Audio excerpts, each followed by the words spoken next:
Welcome back to Approaching Infinity, the show refocused on all things finance, innovation, and technology.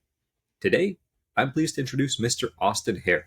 He's a managing partner at Leaders Real Estate, a fund that focuses on helping healthcare organizations find their best locations. He's also a three-time American Ninja Warrior finalist and also a pro wakeboarder. And then finally, he's also the host of the Commercial Real Estate Secret podcast and a former UCF or University of Central Florida graduate. Austin, thanks for joining us. Anything I missed? Hey man, no, you pretty much nailed it. We did update, we updated the name of the podcast. It did start out as Commercial Real Estate Secrets, and then we kind of positioned a little, switched our positioning a little bit to helping healthcare scale. So it's the same podcast, just a new name, but kind of focuses on what you referenced earlier about using data and analytics to help healthcare organizations scale and grow faster. But yeah, it's good to be here, man.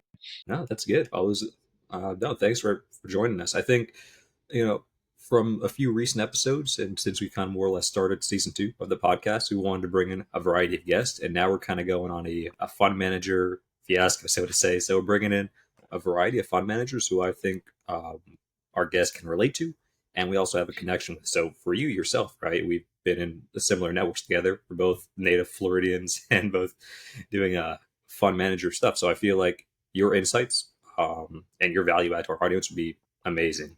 So if Yeah, you no, I don't mind, appreciate yeah. it. I guess we should shout out Ryan Miller at Oh Fundraise yeah, Capital, his group there, because that's how you and I got connected. So that's been an asset for sure, and brought us together and made this happen. So no, yeah, no. Ryan, hopefully one day he's coming on this podcast one day once we scale out. But just hopping into it, man. Austin, like we'd like to start out kind of with like a hero's journey of kind of where you started, where you came from, bumps along the way, kind of how you got to where you were. sure, yeah. Yeah. So when I was growing up in South Carolina, we moved onto a lake, and I wanted to be a professional wakeboarder more than anything.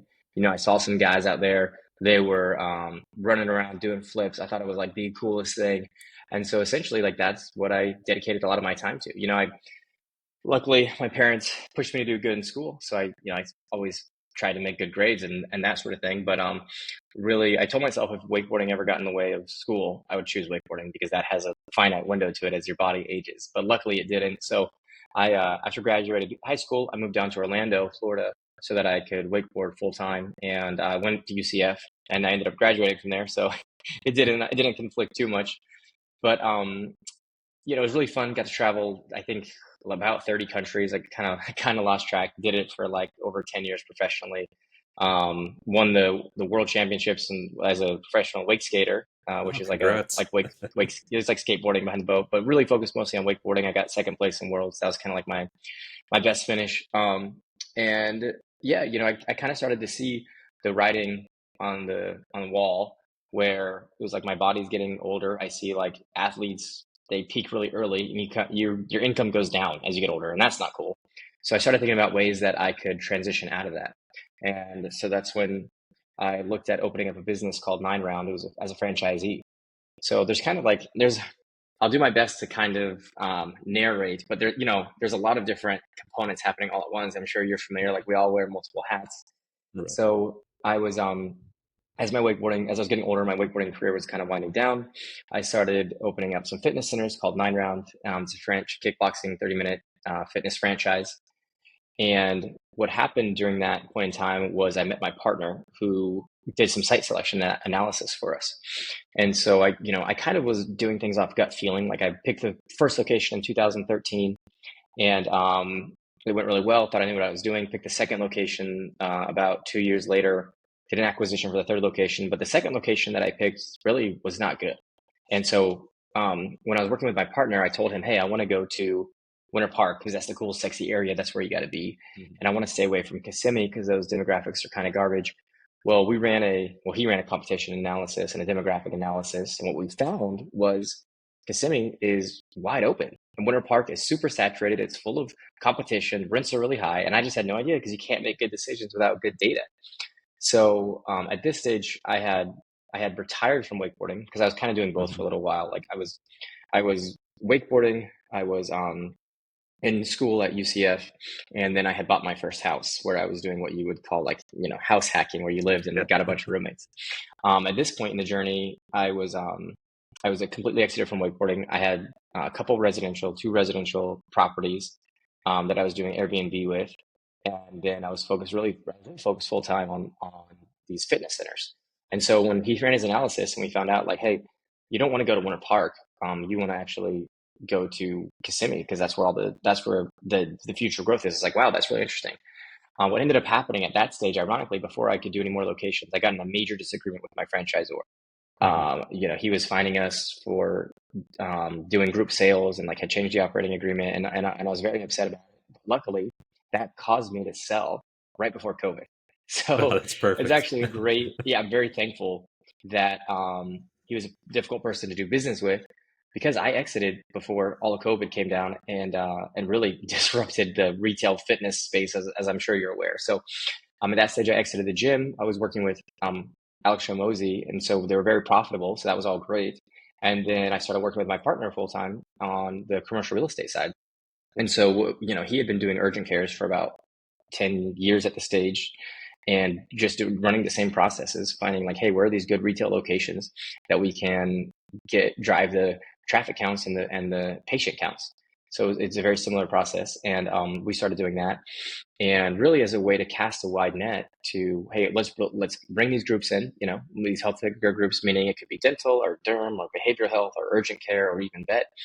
And then when it's available, we'll buy the real estate. So that was kind of the genesis of how we started working together and how we started doing the brokerage and the site selection that eventually led into Gotcha. purchasing the real estate and doing developments. So I hope that answers your question. There's other things in there too. Like, you mentioned I did American Ninja Warrior. That's correct. My wife did that Just right with in the me. middle there, no big deal. Yeah, that's still kind of going on actually. For it's just a hobby, right? That keeps us fit, and also doing some luxury Airbnbs and wedding venues too. So yeah, there's a lot to unpack in a Gotcha. short amount of time. Awesome. Like, let me just add a bit of context too for our the listeners too, and correct me if I'm wrong. So earlier with 9 rounds too. So for context, like Kissimmee, I remember I don't know when this was, but and I don't travel up to Orlando too often, but that was kind of like a little bit South Orlando, more kind of farmland esque at that time, not Hmm. as well developed.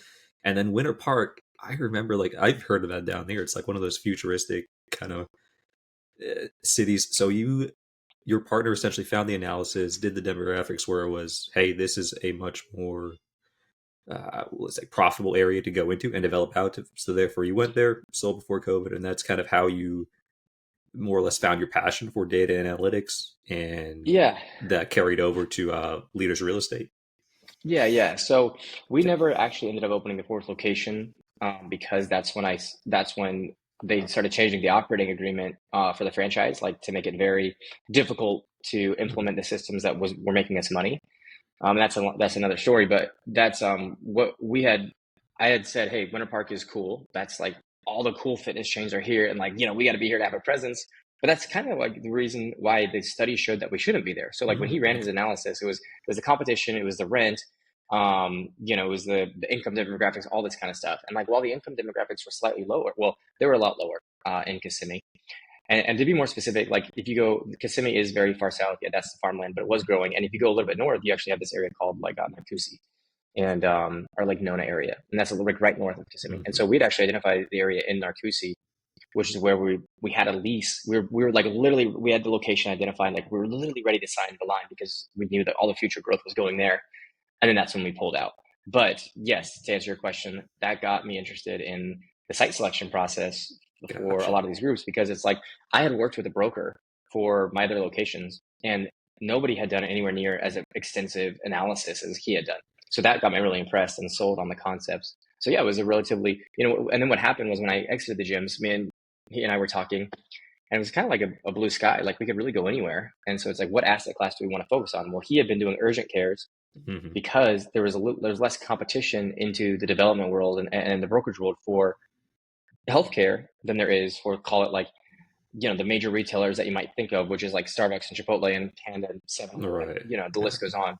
There's a ton of competition for that, and so we thought that would be a good way to get into the door in a very safe asset class, because SBA data says that dental, as an example, has one of the lowest default rates out of all the businesses that they track. So it's just like, okay, this is an asset class that's like very safe.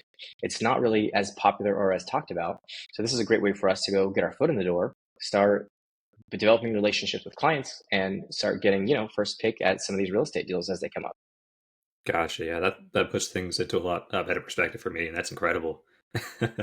I Yeah. think moving on to more or less the next topic, right? So I would say like leaders real estate is essentially like transforming healthcare real estate, and then that kind of leads me to the next question of like, say your clients are various health organizations, like you mentioned, dental, urgent care, etc.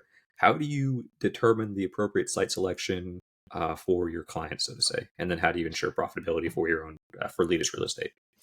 Yeah. So two-part question there that I'll unpack. Hmm. In terms of like picking the best location. So I should maybe start off by saying we do work with a lot of groups who like want to own the real estate above all, right? And it's kind of like we try and coach them a little bit away from that to say, hey, like let's look at the best location for the practice. And look, if you want to own a real estate and that's your goal, okay, great. Like we can make that happen. But I don't think that a lot of people really understand the trade-offs that they're making when they have to own the real estate. We always look at it from the perspective of like, where is going to be the best location for the business? And most of the time, that's just brokering, to be honest. I'd say it's only one out of every five or one out of every 10 deals are, sites that we identify where it makes sense to actually develop from the ground up, because developing can take a really long time. Even purchasing the real estate, like in order to find a second generation space that's gone dark, like there's a reason that it went dark. It's probably not a great space, because if it's a good location, they're probably still operating. So it's hard to find those needles in a haystack. So we always start from the perspective of like, hey, let's find the best location for the business, and then let's go from there. So whenever we do, and then that just involves the analysis that we run, and maybe like the most simple way to explain it is simply we use a software called Pitney Bowes. And anybody's listening is welcome to go and check them out and use them if they want to do it themselves. I'll just tell you our processes. We use Pitney Bowes, and then we do a grocer anchor study. So we're working with the groups to figure out who is your ideal patient and where are they already going. Like the Burger King strategy is just pick a spot right next to the McDonald's. So in the Yeah. same way, we're looking for those large grocer anchors that have the highest frequency of ideal patients. And to give you an example, if your group or a group that we're working with is mostly Medicare, Medicaid, we don't need to pay a Whole Foods and a Trader Joe's rent. You know what I'm saying? Like we can go by the Walmart, which given Walmart rent is still really expensive, but like it's not quite as much as the Whole Foods, and so we're not going to want to target them anyways, right? So we'll target a Walmart if you're Medicare, Medicaid type demographics, because that's where they're already going. There's no reason to reinvent the wheel. And if you're PPO and primary insurance, or even collecting like a fee for service type thing, Mhm. you're going to need people who can afford to pay that, and so that's going to put us closer to a Whole Foods and a Trader Joe's and maybe a Publix, right?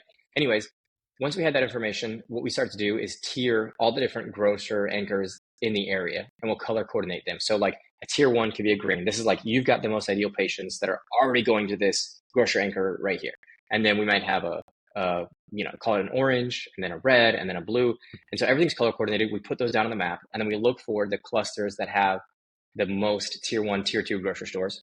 The second thing that we do is we do a competition analysis. And so that could be like if you're a general practice dentist, obviously it's going to be other general practice dentists. If you're an emergency veterinarian group, that's going to be other emergency veterinarian groups.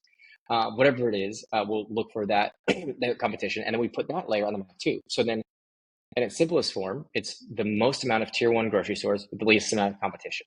So that's really how we're identifying the places for our clients to go to.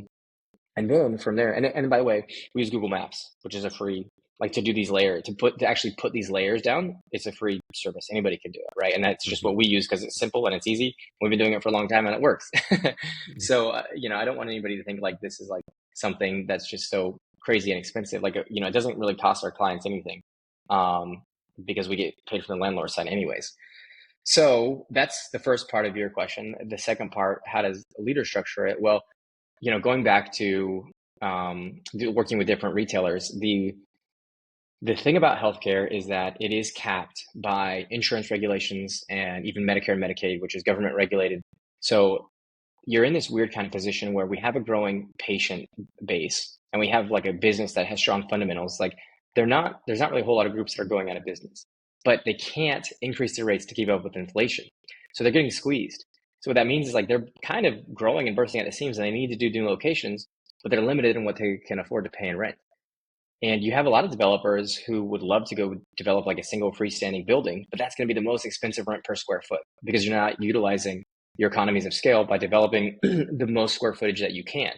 So what we've done to help these groups is we'll take on the risk of a multi-tenant development, and we'll leverage our relationship with other retailers. So I mean, my partner has been doing this for 15 years. I've been doing this for 5 years. We have a lot of years of relationships with other retailers, and it's really combining those two things that allow us to de-risk it. So as an example, we'll say we can develop 8,000 square feet and our healthcare tenant only wants 4,000. So we've got 4,000 square feet, and sometimes these are 10,000 square foot developments, but we'll have 4 to 6,000 square feet that we're responsible for leasing. Now that's a risk a lot of developers won't take, but because we've been doing this, for a while, we have good relationships with Starbucks and Panda and Chipotle, etc. Our confidence level that we can get these spaces leased is very high. So we'll do the deals. We'll bring in the other tenants that bring down the rent for our healthcare groups and still provide great returns for our investors. So it's a kind of way to, marry both of those realms that can somewhat be opposing, so that everybody has an ideal outcome. No, that's incredible. Actually, it was explained really well. Like for context too, I'm not, the most, I'm not really a real estate investor, but like the way you explained it, I understood almost everything. And yeah, I don't think to our audience, like that is a complicated process. And I'm so glad you guys outlined it so concisely. But to your credit, this is complex, and the work you do, that's incredible. Yeah, And now that you've it got it takes down a packed to a good team. system, yeah, Yeah, I know, I appreciate it. Yeah, like, I never want to try and pigeonhole somebody into having to work with us. So I always try and explain it in a way that people can go out and do it on their own. But you just got to understand the trade-offs. yeah, To do a development, it takes a long time. I mean, you've got to identify. I mean, there's a big gap between identifying the site and getting it under contract and getting it approved from the city. So getting these things entitled, that's why a lot of land flippers, they'll make a lot of money, because like getting it entitled from the city is a big risk.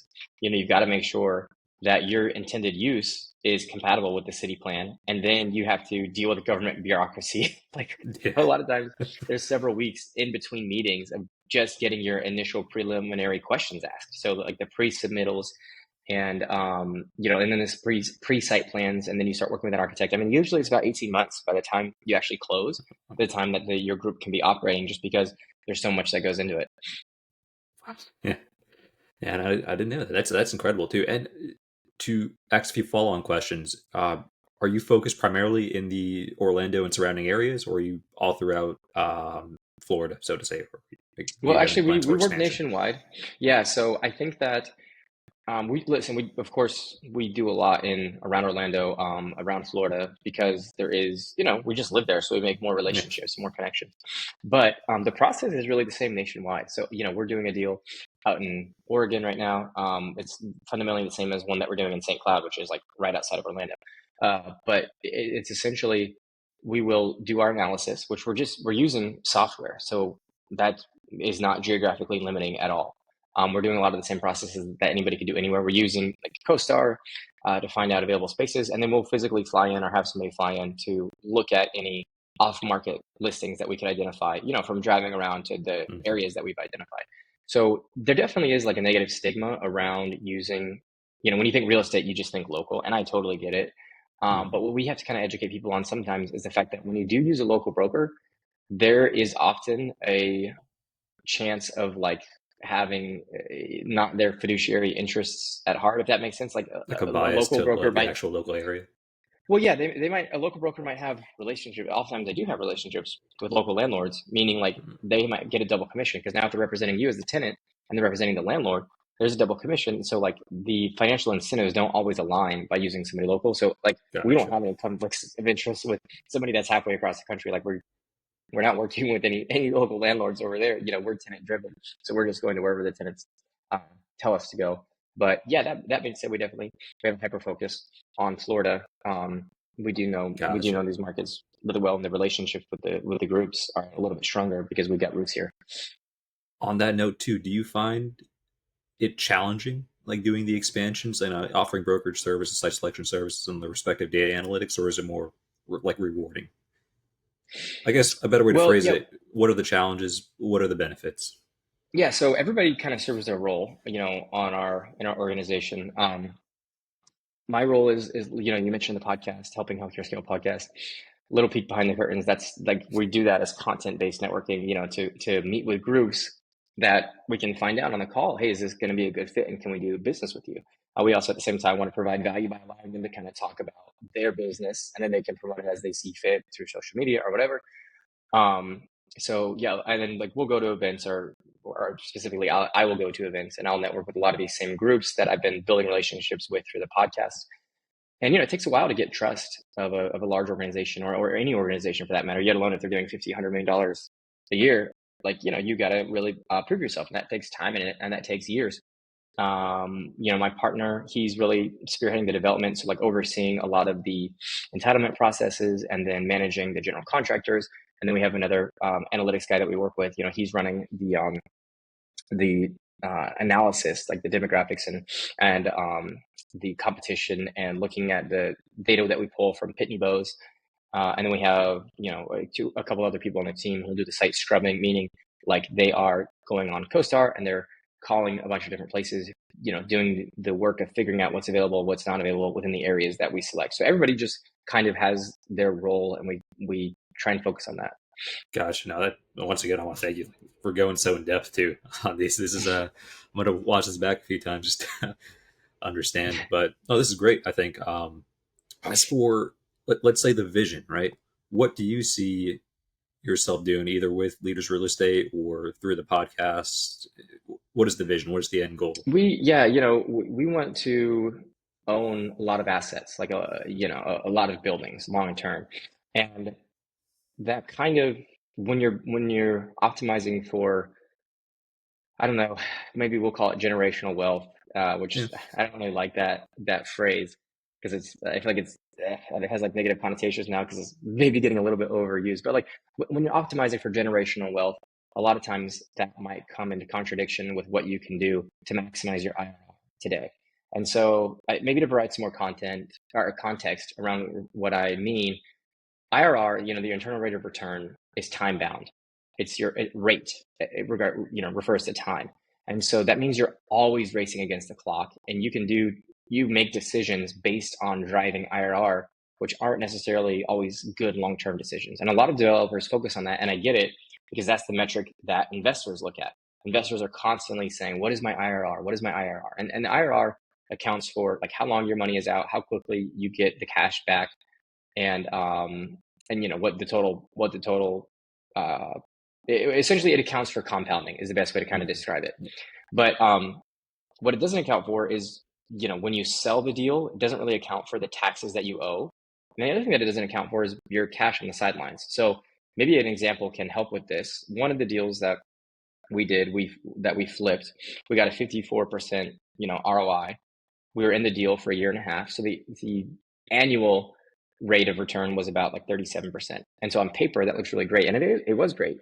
A lot of developers will look at that number and they'll tout it because that's what their investors want to see. But when you sell the asset, what the IRR doesn't account for is like you've got a capital gains tax that you owe. And sure, you might be able to do a 1031 exchange. That's the dream, right? Like is identifying another real estate deal that you can put your money into. But like we talked about a second ago, when it takes 18 months to do a development, yeah, a easier 1031, said than done. we got a 6 month window, and we've never been able to successfully identify a good deal within 6 months that like makes sense to go through. So like we just haven't really, in our experience, the 1031s. I mean, maybe say it this way: whenever you see a 1031 buyer, your eyes light up because you're like, oh, sweet, like these guys are time crunch, like they have to buy it, right? Like a lot of times these 1031 deals, like they're buying because they're time bound. They're not buying good deals, I guess is the best way to say it because they're so time bound.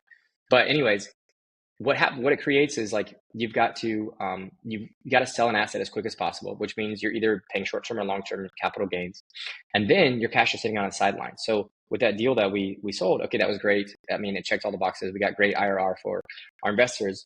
But now what do you do in the interim, right? And so like our thought process has been like, if we can figure out a way to hold the asset as long as possible, then we're letting our money compound for us. A lot of times we'll utilize a refinance. So when it comes to refinancing or selling, a lot of times you can do that around the same time period. With a refinance, you're not necessarily going to be getting back as much capital as you would from a sale. But again, you don't owe taxes. And really, I think the other thing to consider is now your money is working for you as equity in the building. So if you at the let's call it at the the 18-month mark, you've stabilized the asset, you've done your value add, you can sell it and maximize your IRR. Well, the other option is if you refinance it, you're getting that a large percentage of that money tax free in your pocket, which you can go do whatever you want with. And yes, your monthly payments do go up because you've incurred the debt. But if you have like a Right. strong tenant that's like, has pretty good credit that you're confident is going to pay his lease, then you've de-risked the payment of that mortgage every month. Now, every year, maybe you have a 2% rent bump, your equity is going to increase in that building. So you're paying down the principal every year, you're increasing the equity because of the rent bumps, and you've got like a loan that's tax free, that you can go and do whatever you want with. So that's kind of our like get rich slow scheme to build generational wealth. And I Gotcha. feel like maybe that's a long winded way No, of no, that explaining. makes sense. It's definitely a value add to the listeners, and I think something like that is true, like a step by step formula to build, for lack of a better words, generational wealth, or you know, Yeah. pass of So, I legacy. mean, I guess like we'd rather have 18% IRRs compounding annually for a long period of time than a one time, 28 to 35% IRR that you owe taxes on. And now you got to figure out your next deal. So that's just kind of our, you'll make, even though your IRR is lower, you make more money over the long term, right? And hard dollars. So it's just this weird balance of like your IRR, like when you do a value add, your IRR is going to be the highest year one, but there's so many other factors to consider. Unfortunately, it kind of dwindles as time goes on. But our plan is just to hold these assets long term, and eventually we'll have a ton of equity in the deal. We'll pay down a ton of the debt, and as long as they're in good corners that we identified with our analysis, we have pretty good confidence that even when the lease is up of this group, if they don't want to renew, we can lease them to somebody else, and at that time the market rate will be even higher because of inflation. So yeah, that's kind of the way that we look at it. Now, we do sell. Obviously, I referenced one that we sell. I mean, it depends on a lot of factors, but in general, our preference is kind of to buy and hold to build generational wealth. Gotcha. The infinite money glitch, so to say. Yeah, yeah, exactly. Gotcha. No, thank you for going so in depth again. I think we've pretty much covered everything you want, or the proposed topics. I do want to give a quick shout out to Ryan. He does this thing at the end of the podcast, or his podcast, and I've recently started incorporating it as well. If you could leave one piece of advice or value add to our audience, regardless of topic, it could be charity, something personal, uh, any words of wisdom, so to say. Do you have anything you think you would leave for the audience? Well, my answer to this is always going to change depending on what Yeah. I'm personally going through. And so I think right now, like for me, what I'm really focused on is a concept called the gap and the gain, which is a concept by Dan Sullivan, who has a company called Strategic Coach, which I just recently joined. And the concept is essentially, when we're as entrepreneurs, we're constantly setting goals into the future, and we're honestly constantly changing our goalpost. Like, Yeah. I've met all the goals that I had for myself as when I was a young kid and surpassed them, but I still can easily get stuck in this place of like not feeling satisfied or content or wanting more because I've moved the goalpost. And so I think that we have to constantly balance looking back at what we've achieved and in terms of and also with what we're looking to achieve. And so the gap refers to like when we're looking at the goal, like that's essentially the horizon, like we were looking Right. at the horizon, which you can never arrive at the horizon. Like you keep going and the distance stays the same no matter how far you walk. That's the tendency that we have. The gain would be looking backwards to how far you've come. And so, you can measure that, right? Like if you look at, hey, where was I a month ago or a year ago or 10 years ago, like whatever it is, chances are you've made some progress. And so we have to constantly, there's almost like this sense of guilt, like, well, I don't want to look at that because there's other people that are doing more things than me. And like that takes I don't want to even spend 5 minutes reflecting on what I've done because I got too much to accomplish, right? Like that Yeah. takes away from, but like really it like it really has helped me put things into perspective. It's like, you know what? It doesn't matter if I don't accomplish these goals that are like these ambitious goals that I've set out for myself. Like if I'm not reflecting and being happy along the way, because all that's going to happen is when I reach those goals, I'm going to make new ones, and there's going to be this constant sense of like, I don't want to say emptiness, but it's like lack of fulfillment. And so if I balance it Yeah. better with being like, okay, yes, I reached these goals. Yes, I'm going to set new ones, but let's appreciate like where I was last year or 5 years ago or 10 years ago. Because otherwise it's just kind of like an empty feeling. So I think like really focusing on like, having gratitude for the gain, what we've come, where you've come from and what Hmm. you've accomplished is it helps to, in my opinion, live a more balanced life. And then ironically, I think you actually accomplish more because you're coming at it from a place of abundance and not a place of scarcity. Yeah, I wholeheartedly agree. A lot of people focus on the vision, but don't look back at the milestones they've achieved and what they've done, and taking time to actually sit back and reflect. And hey, just give yourself a pat on the back. Look how many people I've helped, how many people I've impacted, so to say, and kind of what I've achieved, and then use that as more or less information or additional goals in the future to get after. But no, really well said, Austin. Last thing, if our audience wanted to reach out, contact you with any questions or concerns, what should they do? Where should they go? Yeah, you look at me on LinkedIn. It's just Austin like a city, hair like on your head. We like real estate regardless of its whether it's this asset class or any other one. I mean, there's a lot of tax benefits. Uh, it can be passive depending on if you're a general partner or a limited partner. Obviously, I Yeah. think that a lot of people have touted passive income for real estate, like to sell courses.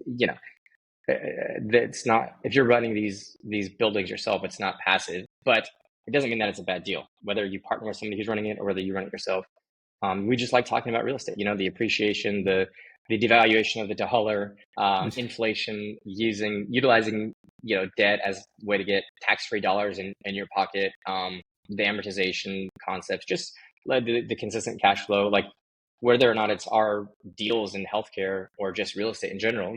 I like talking about it. I like posting about it. So yeah, we're a fan of this asset class. But again, go to LinkedIn and follow. Send me a request, shoot me a message. Just would be happy to talk. Excellent. Awesome. Austin, thank you again for joining us and sharing your insights. And to all our listeners, thank you again for joining us on another episode of Approaching Infinity. Bye for now.